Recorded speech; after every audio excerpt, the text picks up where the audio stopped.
Olá, eu sou a Daniele, professora de inglês, e para quem está acompanhando os meus vídeos, esta é a correção do PET 4, semana 1 do 8º ano.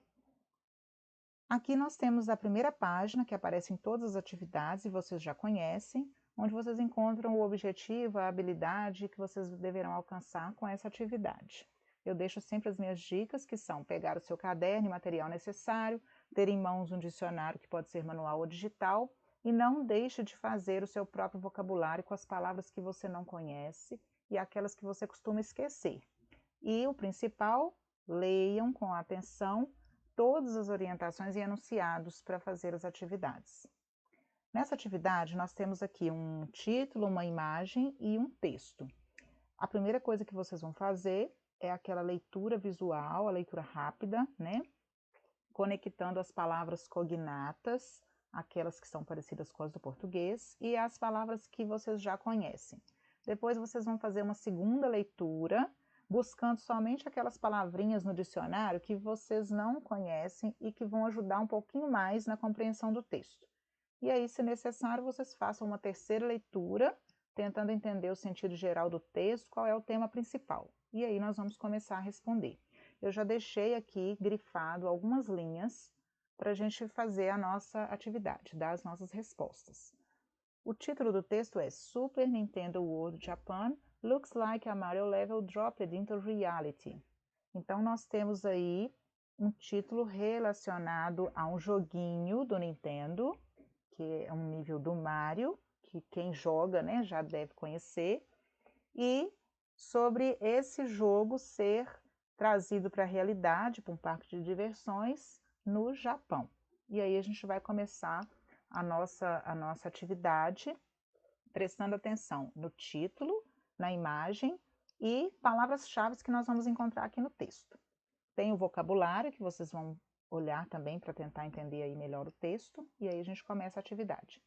Em qual país será construído o parque temático do game Mario? Então, olha lá, pelo título a gente já sabe, né? No título está escrito lá, olha, Japão, Japan. Quais são os argumentos, quais são alguns exemplos de atrações que poderão ser encontrados no parque? Lá no texto, eu deixei grifado, né? Vocês têm aqui no último parágrafo, onde está escrito There will be a ride based on Yoshi and one based on Nintendo Buggly, Popular Mario Kart Series. Então, nós temos aí duas atrações, uma baseada no Yoshi e outra baseada na série popular do Mario Kart, do Nintendo. Por que o parque não pôde ser inaugurado em julho? No texto, penúltimo parágrafo, está escrito que, devido, né, à Covid-19, à pandemia do Covid-19, ele não pôde ser aberto na data que estava prevista. Então, devido à Covid-19, a pandemia. Questão 4. Com que finalidade os visitantes podem usar um aplicativo de celular do parque temático da Nintendo? Estava grifado na última linha do texto. Para rastrear atividades enquanto você estiver na terra temática do Nintendo. Então, é um aplicativo que baixa lá enquanto estiver no parque jogando para você rastrear suas atividades enquanto estiver lá. Deve ser bem legal, né? O verbo destacado na oração Super Nintendo World Japan looks like a Mario level dropped into reality está no... Então agora a gente vai prestar atenção no que está grifado, no que está em negrito. Looks like. A expressão looks like juntinho significa parecer, tá? Look sozinho é olhar.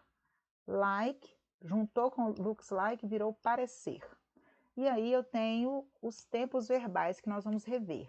Simple past tense, simple future tense, simple present tense e present continuous tense. Quando eu tenho esse verbo aí com S no final, já tem uma dica enorme para nós.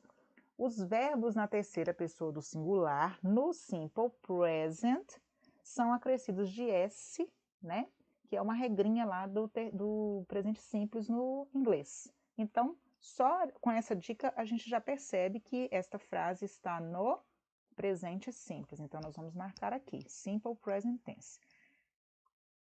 Aí a gente tem a expressão look like, que é parecer, né? Ela está com S lá na frase porque está falando do Super Nintendo, que é um jogo, está no singular, terceira pessoa, e aí por isso ele levou o S.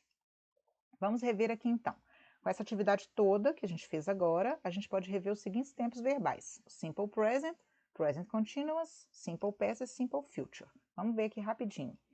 O Simple Present é usado para fatos, rotina, descrições e outras coisas, né? E os verbos são usados na sua forma no infinitivo, sem o to. Lembrando que infinitivo é quando tem o to na frente, por exemplo, to be, to work, to study, to look.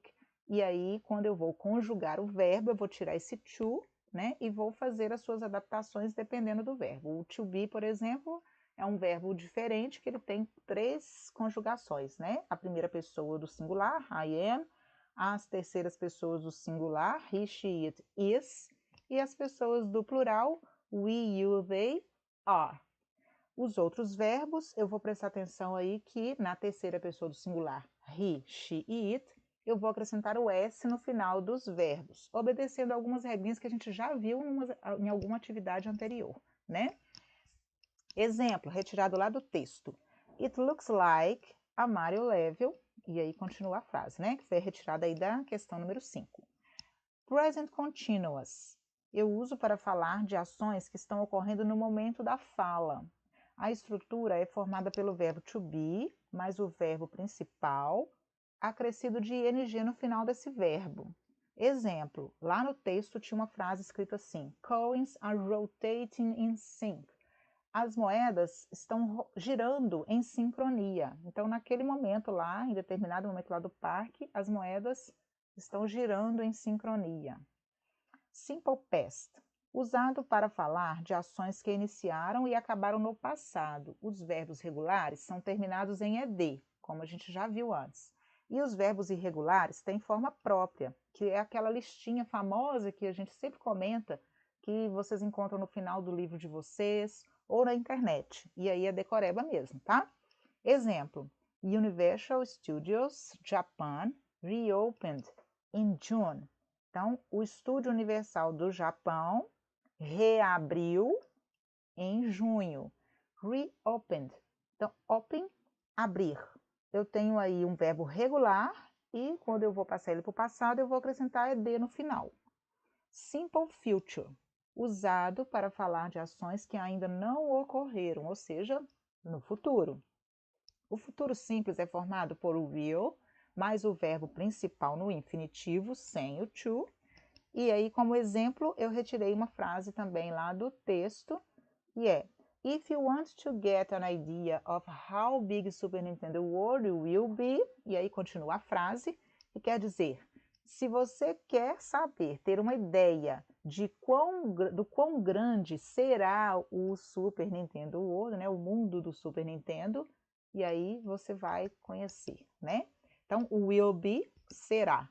Verbo to be, verbo ser ou estar, e ele está no infinitivo, por isso eu não vou conjugar, e vou colocar o modal will na frente. Depois vocês têm aí uma revisão, né, de negativa, afirmativa, interrogativa, que vocês provavelmente verão mais na frente. Eu espero, então, que tenha ajudado vocês mais uma vez. Estudem, refaçam as atividades, não deixem de enviar as atividades para seus professores, se cuidem e até a próxima!